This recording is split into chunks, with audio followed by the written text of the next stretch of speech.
একটা সময় ছিল যখন এই পুরো বিশ্বের রাজনৈতিক ক্ষমতা আমাদের হাতে ছিল। বিগত 100 বছর থেকে এটা আমাদের হাতে নাই, কারো কোনো ফিকিরও নাই, কেউ ভাবেও না, চিন্তাও করে না। একটা সময় ছিল যে আমাদের ভূমিতে কুফাররা থাকতো, বসবাস করতো, ট্যাক্স দিত, কর দিত, যেটাকে আমরা জিজিয়া বলি। জিজিয়া জিজিয়া নামে কোনো শব্দ আছে এটা ইয়াং জেনারেশন জানা নাই। ওরা আমাদের রাষ্ট্রে থাকতো ট্যাক্স দিয়ে, কর দিয়ে। আর এখন আমরা ওদের কাছ থেকে একটা লোন পাওয়ার জন্য কত প্রসেস করি, লবিং করি, ওয়ার্ল্ড ব্যাংকে গিয়ে, IMF-এ গিয়ে, তাও 5%, 6%, 10%, 12% এত সুদ দিতে হবে, ওরা শর্ত আরোপ করে, আমাদেরকে মেনে নিতে হয়, আমরা বাধ্য হই। আমাদের কোনো ফিকিরই নাই আমরা কোন জাতি ছিলাম, এখন কোন জাতি হয়েছে। একসময় পুরো বিশ্বের অর্থনীতি আমরা নিয়ন্ত্রণ করতাম, এখন তাদের অনুদানের উপর ডিপেন্ড হয়ে থাকতে হচ্ছে আমাদেরকে। একসময় পুরো বিশ্বের শিক্ষার ভিত্তি গড়েছিলাম আমরা। যে কোনো একটা সাবজেক্ট বলেন এবং সেই সাবজেক্টের গোড়ায় চলে যান। ফিলোসফি, অ্যাস্ট্রোনমি, কেমিস্ট্রি, অ্যাস্ট্রোফিজিক্স বা নর্মাল ফিজিক্স অথবা মেডিকেল সায়েন্স, যে কোনো সাবজেক্টের নাম বলেন, তার গোড়ায় যান, দেখবেন আপনি মুসলিম মনীষীদেরকে পাবেন যারা এই বিশ্বটাকে গড়ে দিয়েছিল। এখন আমাদেরকে শিক্ষানীতি ধার করতে হচ্ছে মানুষের কাছ থেকে, পশ্চিমাদের কাছ থেকে। না আমরা আমাদের জেনারেল লাইনে এমন কোনো বিজ্ঞানী তৈরি করতে পারছি যারা মিসাইল তৈরি করতে পারে, আর না আমরা মাদ্রাসায় এমন মুহাদ্দিস তৈরি করতে পারছি যারা ইমাম বুখারী হতে পারে। এখন আমরা পড়ে আছি সেলফি নিয়ে, শোডাউন নিয়ে, ফেসবুকে স্ট্যাটাস নিয়ে, আর একে অপরের কাদা ছোড়াছুড়ি নিয়ে। ঘরের পাশে আগুন লেগেছে, ওই আগুন লাগা অবস্থাতেও মানুষ লড়াই করছে হাতটা বাঁধবে কোথায়। ঘরের পাশে আগুন লেগে গেছে অলরেডি, এই আগুন বিগত 100 বছরই লেগেছে। পশ্চিমারা মুসলিমদের বিরুদ্ধে একটা অঘোষিত ক্রুসেড রচনা করেছে। অঘোষিত ক্রুসেড কখনো সামরিকভাবে হস্তক্ষেপ করে, কখনো অর্থনৈতিকভাবে অবরোধ আরোপ করে, কখনো বাণিজ্যের উপরে চাপ দেয়, কখনো ইনফ্লেশন দেয়, টাকার মান কমে যায়, কখনো সুদের জালে আবদ্ধ করে, কখনো মুসলিম ভাইকে লাগিয়ে দেয় মারামারিতে। আর আমরা এগুলোর নাম দিয়ে দিই ডেমোক্রেসি, ডেমোক্রেটিক সিস্টেম আমরা নাম দিয়ে দিই, কিন্তু মুসলিম ভাই মারামারি করে। আমার কথা একদম স্পষ্ট এবং ক্লিয়ার। আপনার যদি পছন্দ না হয় অন্তত শুনে যান, শুনে যান। আজ থেকে 10-20 বছর পর আপনি নিজেই বুঝতে পারবেন। আর কোনো কথা ফোর্সফুলি চাপিয়ে দেওয়ার ক্ষমতা আমার নাই, বা আমাদের কারো কাছেই নাই। কিন্তু নবী সাল্লাল্লাহু আলাইহি ওয়াসাল্লামের একটা হাদিস খালি মাথায় রেখে আমাদেরকে সামনে যেতে হয়।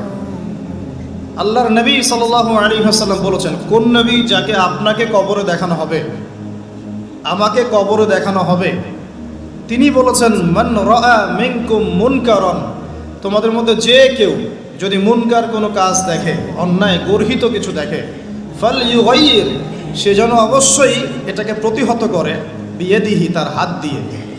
যদি সামর্থ্য থাকে তার হাত দিয়ে যেন প্রতিহত করে। এটা আমাদের নাই, যাদের কাছে সুপ্রিম অথরিটি তাদের কাছে আছে। সে যদি তার দায়িত্ব পালন না করে, আল্লাহ পাক তাকে ধরবেন। ওমান লাম ইয়াস্তাতি', যে ব্যক্তি হাত দিয়ে প্রতিহত করার ক্ষমতা রাখে না, ফালইউগাইয়ির বিয়াদিহি ফালইউগাইয়ির বিলিসানিহি, তাহলে সে যেন তার লিসান বা জবান দিয়ে এটা প্রতিহত করে, প্রতিবাদ করে। অন্তত এতটুকু আলেম ওলামাদের আছে, উস্তাদ বক্তা দাঈদের আছে, তারা এটা করতে পারে।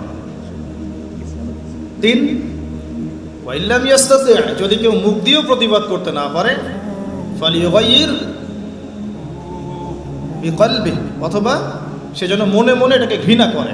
ওয়াযালিকা আযআফু মিনাল ঈমান, এটা হচ্ছে ঈমানের সবচাইতে নিচু স্তর, এর নিচে ঈমানের কোনো স্তর বাকি নাই।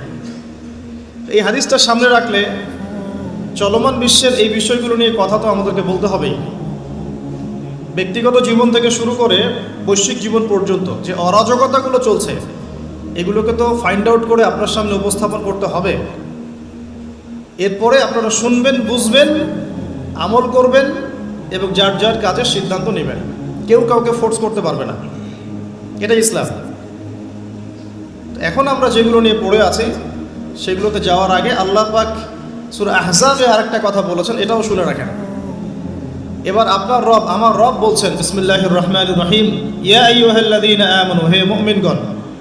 আল্লাহ আমাদেরকে বলছেন, হে মুমিনগণ, ইত্তাকুল্লাহ, তোমরা আল্লাহকে ভয় করো, আল্লাহকে ভয় করো। ওয়া কুলু কাওলান সাদীদা, স্পষ্ট করে সরাসরি সোজা কথা বলো, এত ডানে বামে না, এত প্যাচগোছ না, স্পষ্ট করে হক আর বাতিলকে স্পষ্টকারী সত্য কথা বলো, সোজাসুজি কথা বলো বা সরাসরি কথা বলো। কাওলান সাদীদা, স্পষ্ট করে সোজা কথা বলো, তাহলে কি হবে? ওয়াকুলু কাওলান সাদীদা ইউসলিহ লাকুম আ'মালাকুম ওয়া ইয়াগফির লাকুম যুনুবাকুম। তোমরা দুটো বেনিফিট পাবে। একটা হচ্ছে ইউসলিহ লাকুম আ'মালাকুম, আল্লাহ পাক তোমাদের আমল সব সংশোধন করে দিবেন, তোমাদের সব কাজগুলো আল্লাহ পাক গুছিয়ে দিবেন। ওয়া ইয়াগফির লাকুম যুনুবাকুম, তোমাদের সবার গুনাহ আল্লাহ মাফ করে দিবেন।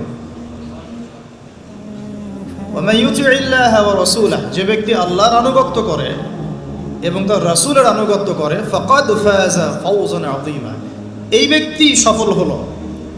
ফাওজান আযীমা মানে মহান সাফল্য অর্জন করলো।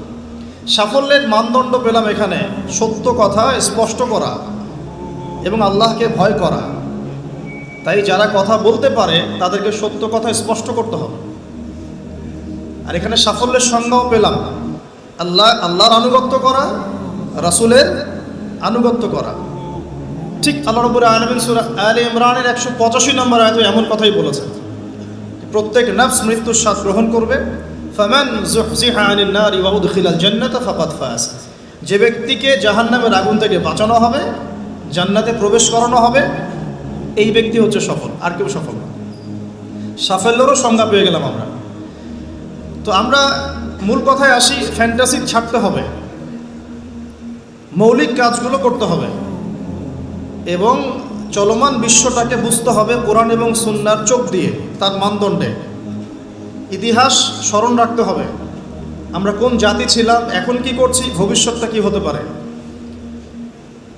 কোন কোন জায়গায় ফোকাস করব, সেগুলো আমরা আলোচনা আনবো ইনশাআল্লাহ। তার আগে একটা বিষয় বলে শুরু করি যে এখন ইসলাম আসার বলতে বোঝাচ্ছি নবী সাল্লাল্লাহু আলাইহি ওয়াসাল্লামের ইন্তেকাল হওয়ার প্রায় 1450 বছর চলে গেছে। কত বছর? প্রায় 1450 বছর চলে গেছে। আমরা এখন যে সমাজটাকে দেখছি, আমরা এখন যে পরিবারটাকে দেখছি, আমরা যে অর্থ ব্যবস্থা দেখছি, আমরা যে রাষ্ট্র ব্যবস্থা দেখছি,